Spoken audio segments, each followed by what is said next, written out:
చంద్రబాబు నాయుడుది రైతు రాజ్యమని పుట్టపర్తి నియోజకవర్గ ఎమ్మెల్యే పల్లె సింధూరారెడ్డి పేర్కొన్నారు.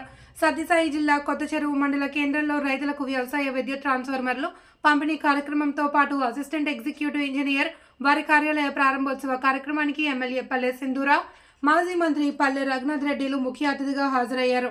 ఈ సందర్భంగా వారు మాట్లాడుతూ ఈ రోజు 40 వ్యవసాయ విద్యుత్ ట్రాన్స్ఫార్మర్లను రైతులకు అందించామని గొప్పగా చెప్పుకునే విధంగా ఇది మంచి ప్రభుత్వం అని చెప్పుకోవడానికి ఇదే నిదర్శనమన్నారు.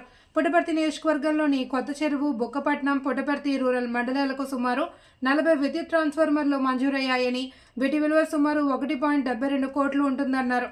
ఈ ఖర్చులను ప్రభుత్వమే భరించి రైతుల నుండి సర్వీస్కు 10,600 మాత్రమే వసూలు చేస్తుంది అని గుర్తు చేశారు. అదేవిధంగా విద్యుత్ ఏఈ కార్యాలయ భవనాన్ని 23 లక్షల వ్యయంతో నిర్మించామని తెలిపారు. రైతుల సంక్షేమమే ధ్యేయంగా సీఎం చంద్రబాబు పనిచేస్తున్నారని తెలిపారు.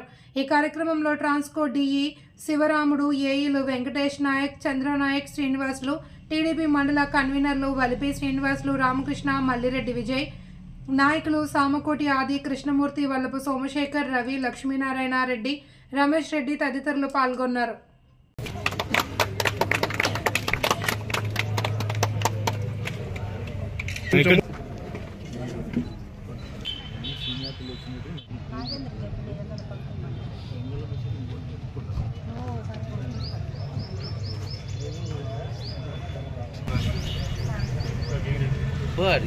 Okay ma'am, okay ma'am.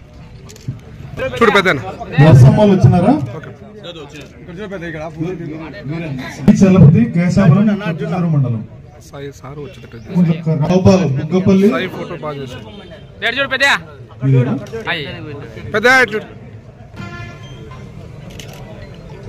ఉన్నారా? ఓకే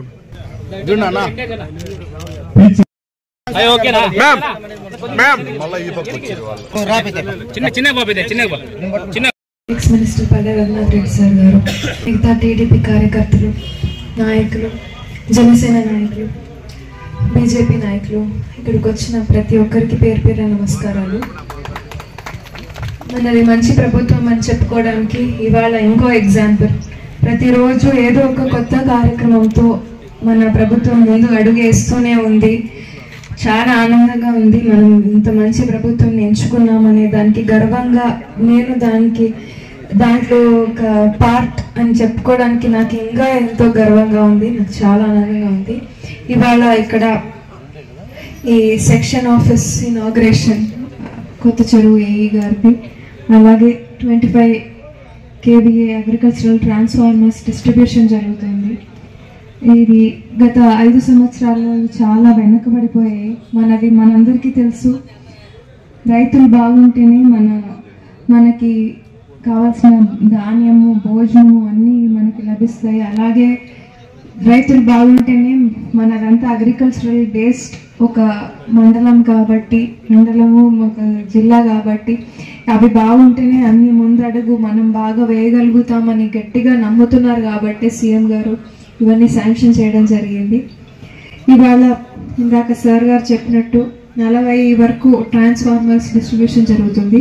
ఒక ట్రాన్స్ఫార్మర్ ఇద్దరికి, అంటే 80 మందికి ఉపయోగపడే ట్రాన్స్ఫార్మర్లు ఇవాళ అందరికీ డిస్ట్రిబ్యూషన్ జరుగుతుంది. కొత్త చెరువుకి మాత్రమే సంబంధించి 9, బుక్కపట్నంకి 8, ఇంకా పుట్టపర్తి రూరల్కి 23, అంతా కలిపి దాదాపు 1.2 కోట్ల రూపాయల వర్త్ ట్రాన్స్ఫార్మర్లు, దానికి కావాల్సిన పరికరాలు ఇవాళ డిస్ట్రిబ్యూషన్ జరుగుతుంది.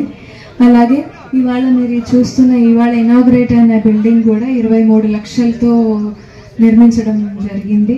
చాలా ఆనందం. ఇవాళ ఏమన్నా ఎలక్ట్రికల్ సమస్యలు ఏమన్నా ఉన్నా కూడా అందరికీ వచ్చి మాట్లాడేకి ఒక అవకాశం ఈ ఆఫీస్లో కల్పిస్తారు. ఎలక్ట్రికల్ సంబంధించి మామూలుగా ఎలక్ట్రికల్ కానివ్వండి, వాటర్ సమస్యలు, ఆర్డబ్ల్యూఎస్ కానివ్వండి, ఇలాంటివే ఎక్కువ. ఇంకా డ్రైనేజ్ సమస్యలు, రోడ్ సమస్యలు, ఇవే మనం ఎక్కువగా చూసే సమస్యలు. అంటే ప్రతి ఒక్కరికి డే టు డే లైఫ్లో ఇబ్బంది కలిగించే సమస్యలు దీంట్లోనే ఉండేవి. 23 లక్షల రూపాయలతో ఒక మంచి భవనాన్ని నిర్మించి ఈ ఆఫీస్కి ఇప్పుడు ఇచ్చినాము. ఇది చాలా సంతోషకరమైన కార్యక్రమం అని చెప్పి సందర్భంగా మేము గుర్తు చేస్తున్నాం. అదే సమయంలో 40 ట్రాన్స్ఫార్మర్లు ఓ ట్రాన్స్ఫార్మర్ 1,50,000 రూపాయలు చేస్తుంది. మీ దగ్గర 10,000 రూపాయలు మాత్రమే డిపాజిట్ కట్టుకొని మిగతా అంతా పోలు కానీ, కండక్టర్ కానీ, ట్రాన్స్ఫార్మర్లు కానీ ప్రభుత్వం అన్ని భరించి మీకు ఇస్తున్నందుకు చాలా ఆనందంగా ఉందని చెప్పి సందర్భంగా మేము గుర్తు చేస్తున్నాం. మీకు తెలియంది కాదు, భారతదేశం వ్యవసాయక దేశం. 70% రైతులంతా వ్యవసాయం మీద ఆధారపడి బతుకుతున్నారు.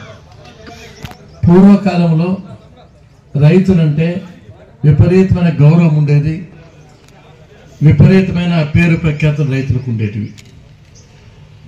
మీరు గమనించుంటారు, మేము చిన్నగా ఉన్నప్పుడు పెళ్లి సంబంధం పోతే పెళ్లి కొడుకులు చూసేవాళ్ళం కాదు, వాళ్ళ గడ్డివాము చూసేవాళ్ళం.